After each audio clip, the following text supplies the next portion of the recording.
So again, step on the left side of your mat, everyone. Squat. Right hand to the right back. Hold it. Reach up, lengthen, maximize the length. And then keep the length and exhale, squeeze, maximize twist. Hook. Push back into your upper arm. Land your hands, fingertips pointing forward this time.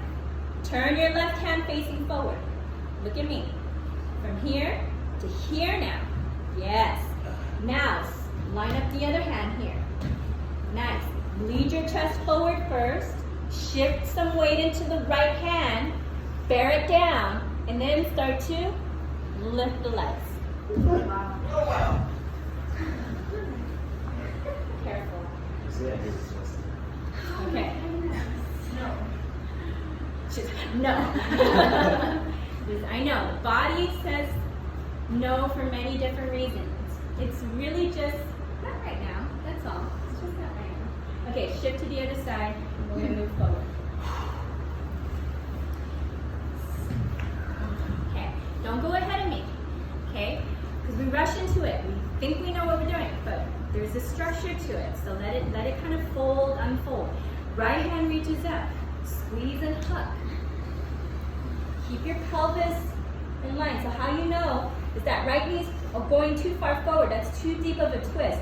Let your knee pull back. Your right knee, very important. You gotta stabilize and keep your hips square. Now, right hand down.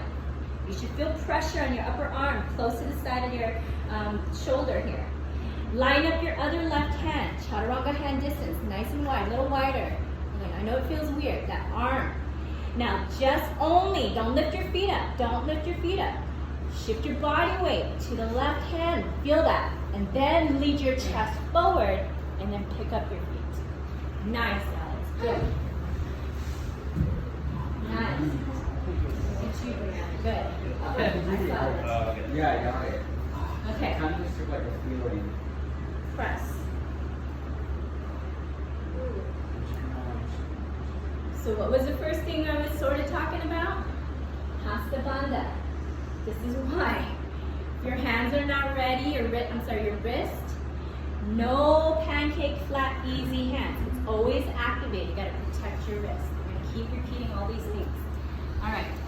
So